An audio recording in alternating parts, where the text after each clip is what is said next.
ચાલો વિદ્યાર્થી મિત્રો, ગઈકાલે આપણે ત્રિકોણમિતિનો પરિચયની એટલે કે પ્રકરણ 8 ની અંદર સ્વાધ્યાય 8.3 ની અંદર દાખલા નંબર 4 અને દાખલા નંબર 4 ની અંદર આપણે 5 દાખલા સુધી જોયા, એટલે કે 1 થી 5 દાખલા સુધી આપણે ગણ્યા. આજે આપણે દાખલા નંબર 6 અને દાખલા નંબર 7 જોઈએ. તો મિત્રો જોઈએ આપણે દાખલા નંબર 6.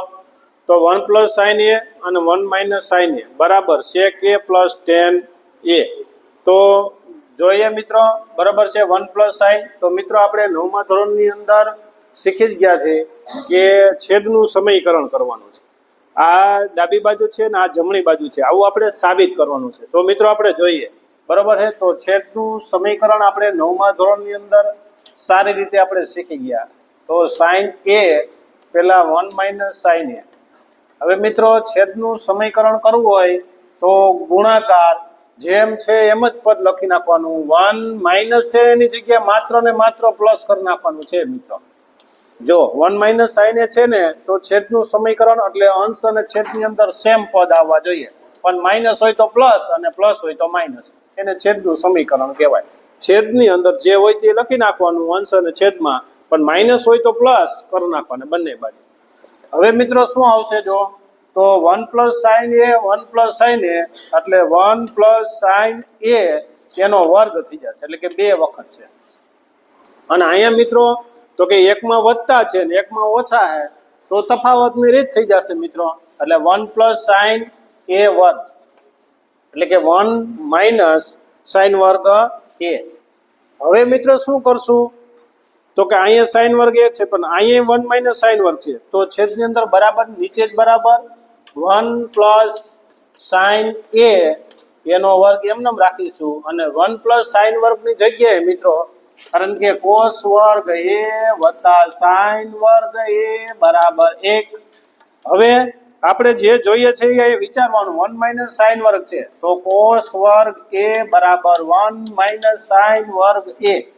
જેમ છે એમ જો, cos વર્ગ a + sin વર્ગ a બરાબર 1, એટલે cos વર્ગ એની જગ્યાએ 1 - sin વર્ગ a લખી શકાય, અથવા 1 - sin વર્ગની જગ્યાએ cos વર્ગ a લખી શકાય. તો અહીં 1 - sin વર્ગ છે તો આપણે cos વર્ગ a.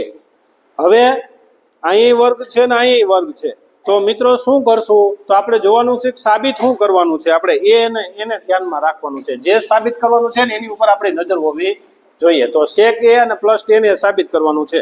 તો મિત્રો આનોય વર્ગ છે આનોય વર્ગ છે, તો આપણે એક સ્ટેપ વધારે લખીએ તો બરાબર ને નીચે જ બરાબર, એટલે કે 1 + sin a ની છેદની અંદર cos a અને હોલ સ્ક્વેર લખી નાખી મિત્રો આપણે. એટલે કે 1 + sin વર્ગ એનોય વર્ગ કહી શકાય અને cos વર્ગ એ પણ કહી શકાય. હવે વર્ગ અને વર્ગમૂળ બંને જાશે મિત્રો, તો વધશે હું તો 1 + sin a છેદમાં cos a. હવે મિત્રો 1/છેદમાં cos a લખી શકાય અને પ્લસ sin a છેદમાં cos a પણ લખી શકાય. તો 1/છેદમાં cos, તો 1/છેદમાં cos એટલે એની જગ્યાએ તમે sec a લખી શકો, અને sin છેદમાં cos એની જગ્યાએ મિત્રો તમે tan a લખી શકાય. એટલે કે ડાબા બરાબર જબા. ચાલો મિત્રો દાખલા નંબર આપણે 7 એટલે કે પેટા નંબર 7 જોઈએ. દાખલા નંબર 4 નો આપણે 6 ગણ્યું, હવે જોઈએ આપણે 7. તો મિત્રો મને વિશ્વાસ છે કે હવે બધાને તમને બધાને આવડી જ ગયું હશે, અને તમે ટ્રાય તો મારો. એકવાર બધાએ પોતપોતાની મેળે જાતે ગણવાની કોશિશ કરો, બરાબર છે. અને જો નો તમને આવડે તો તમે બોર્ડમાં જોઈ લેજો, બરાબર છે, પણ ટ્રાય મારો. પણ મને વિશ્વાસ છે કે હવે તમને આ દાખલો આવડી જ જશે. તો મિત્રો અહીંયા જો શું હે, sin θ - 2 sin ઘન θ. છેદની અંદર એવું છે 2 cos ઘન θ - cos θ. આપણે સાબિત કરવાનું છે tan θ સાબિત કરવાનું છે. તો મિત્રો આમાં તમે જો પહેલા સીધું શું કોમન લઈ શકાય તો એ લઈ લ્યો પહેલા. તો સર sin θ કોમન લઈ લ્યો. લેવાઈ ગયું? અહીંયા વધ્યું તો કે કાંઈ નહીં, એક અહીંયા શું વધશે 2 sin વર્ગ θ, એક લેવાઈ ગયું. છેદની અંદર મિત્રો એવું છે cos θ લઈ લ્યો, તો શું વધશે, તો કે અહીંયા 2 cos વર્ગ θ. અહીંયા કાંઈ નહીં વધે મિત્રો, તો એક. સાવ સરળ છે. હવે તો તમે તરત કહો સાહેબ સાઈન થીટા છેદમાં કોસ થીટા tan થીટા સાબિત થઈ ગયું. તો ના, એમ ના કરતા, ભૂલ થશે. તો સાઈન થીટા ઉપર એકની જગ્યાએ મિત્રો નિત્યસમ લખવાનું છે. એકની જગ્યાએ નિત્યસમ કયું આવશે? તો કે સાઈન વર્ગ થીટા વત્તા કોસ વર્ગ થીટા બરાબર 1 બરાબર 1. એકની જગ્યાએ સાઈન વર્ગ થીટા વત્તા કોસ વર્ગ થીટા બરાબર 1. તો આપણે એકની જગ્યાએ આપણે લખીએ તો સાઈન વર્ગ થીટા વત્તા કોસ વર્ગ થીટા અને જેમ છે તેમ જ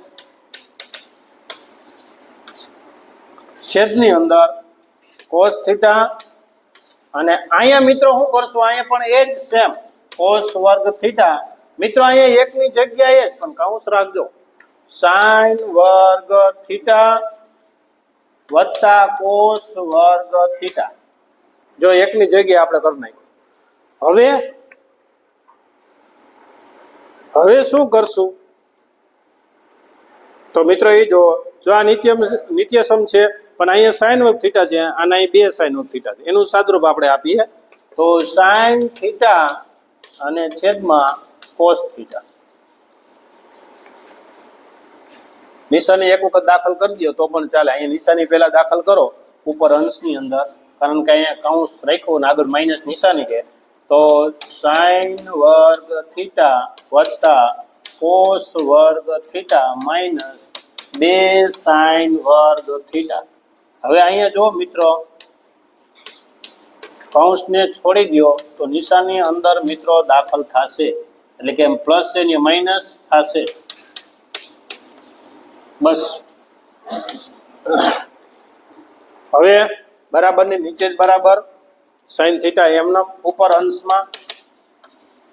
હવે અહીંયા જો મિત્રો સાઈન વર્ગ થીટા એટલે કે 1 સાઈન વર્ગ થીટા કહેવાય અને અહીંયા 2 છે.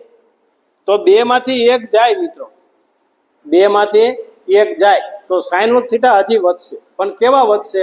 માઇનસ વધશે. તો પેલા લખી નાખો કોસ વર્ગ થીટા અને માઇનસ 1 હજી વધશે એટલે સાઈન વર્ગ થીટા. અને છેદની અંદર મિત્રો આપણે જોઈએ તો કોસ થીટા તો છે જ. અહીંયા મિત્રો પણ જો અહીંયા 2 કોસ વર્ગ થીટા માંથી 1 કોસ વર્ગ થીટા જાય તો કોસ વર્ગ થીટા વધશે. તો લખી નાખો કોસ વર્ગ થીટા પહેલું, પછી અને માઇનસ સાઈન વર્ગ થીટા. તો જો મિત્રો આ ઉડી જશે, કોસ વર્ગ થીટા માઇનસ સાઈન વર્ગ થીટા અંશ અને છેદમાં ઉડી ગયું. તો સાઈન થીટા છેદમાં કોસ થીટા.